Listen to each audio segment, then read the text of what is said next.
இல்ல போல. ஹாய் மஞ்சு. ஹாய்.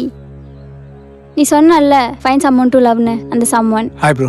என்னாச்சு? மஞ்சு இவனை பத்தி உனக்கு தெரியாது. சரியான ஃப்ராட் இவன். கவியை ஸ்டாக் பண்ணிட்டு பிரச்சனை பண்ணிட்டு இருந்தான். இப்போ உன் கூட மட்டும் எப்படின்னு தெரியல எனக்கு. ப்ரோ என்ன ப்ரோ இப்ப பதிலா கோபப்பட்டு இருக்கீங்க? ஜஸ்ட் 2 minutes கொடுங்க. நான் சொல்றத மட்டும் கேளுங்க. அப்படி ஓகே இல்லையா? நான் இப்பவே போயிடுறேன் ப்ரோ. டேய் என்னடா 2 minutes? நான் சொல்றேன்ல 2 minutes டைம் கொடு சொல்லட்டும். அவன் ஏதோ சொல்றாங்கறான்ல சொல்லட்டும். கவி உங்ககிட்ட என்ன சொன்னான்னு தெரியல. பட் நானும் கவியும் ஸ்கூல் படிக்கும்போது ரொம்ப சின்சியரா லவ் பண்ணிட்டு இருந்தோம். கவிக்கு அவளோட அப்பா அம்மா அவளை கவனிக்காம இருக்கிறது ரொம்ப கஷ்டமா இருக்கும். அப்போ எல்லாம் என்கிட்ட வந்து ஷேர் பண்ணுவா. அந்த கஷ்டம் அவளுக்கு ஹேட்டாக மாறிடுச்சு அட் சம் பாயிண்ட். அதுக்கப்புறம் அவங்க கூட பேசுறத நிறுத்திட்டான். அப்புறம் என்ன ஆச்சுன்னு தெரியல, சம்மந்தமே இல்லாமல் என் கூட பேசுறத நிறுத்திட்டான். சரி கொஞ்ச நாள் டைம் கொடுப்போம். நானும் கவியும் ஒரே காலேஜில் தான் மெடிக்கல் சேர்கிற மாதிரி இருந்துச்சு. ஆனால் அவள் வீம்புக்கு என்ன ஆனாலும் மெடிக்கல் சேரக்கூடாதுன்னு கடைசி நேரத்தில் இன்ஜினியரிங் சேர்ந்துட்டான். அப்புறம் அப்படியே கான்டாக்ட் இல்லாமல் போச்சு. நானும் எம்எஸ் படிக்க யூஎஸ் போயிட்டேன். வந்து கவியை பார்த்து பேசலாம்னு நினைக்கும் போது தான் இவ்வளோ நடந்துருச்சு.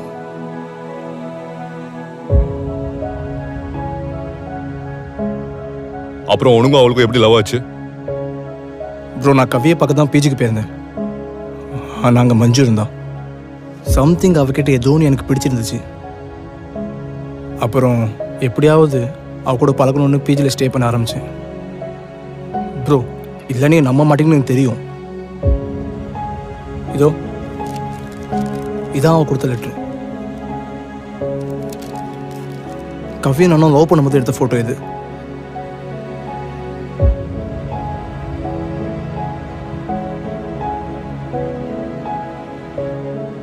நான் உங்களை பற்றி பிரிக்கணும்னா கவியோட அப்பா அம்மா கிட்ட சொல்லி பிரிச்சுக்கலாம் ப்ரோ. பட் அதெல்லாம் எனக்கு தேவையில்லைன்னு நான் புரிஞ்சுக்கிட்டேன். அண்ட் மஞ்சு உன்கிட்ட சொல்லாமல் இருந்ததுக்கு சாரி. சொல்லியிருந்தா எங்கே என்னை விட்டு பிரிஞ்சு போயிடுவேன்னு சொல்லாமல் இருந்துட்டேன். இட்ஸ் ஓகே மச்சான், அவன் சொல்றதும் கரெக்டாக இருக்க மாதிரி தான் தெரியுது. என்ன பண்றது இப்போ? எதுக்கும் ஒரு வாட்டி கவிக்கிட்ட கேட்டுறேன். கிரவுண்ட்ல தேவ பார்த்தேன். அவன் ஏதோ சொல்லி குழப்பி வச்சிருக்கான். நம்புன கவி, ஆனா இதுக்கப்புறம் இல்ல. தயவு செஞ்சு நான் விட்டுரு கவி. நீ எனக்கு செத்துட்ட.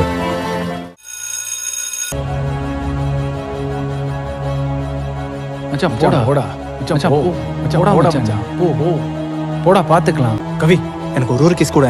டீ விளையாடாதடா, எனக்கு லவ்வானே தெரியல. ஒரே ஒரு கிஸ் கூட கவி please. One please please please please தான் ஒரே கிஸ் தான். கிட்ட வராத தேவ், கவி நான் ப்ளீஸ் கவி கத்திடுவேன். தா கவி கவி ஒரே ஒரு கிஸ் கொடு கவி. கவி ப்ளீஸ் கவி. கையை விடு. இனிமே என் கூட பேசாத. டேய் என்னவோ சொன்னேன், இதுக்கு தான் இவ்வளவு பில்டப்பா? நானா இருந்தா தூக்கல தொங்கி இருப்பேன்.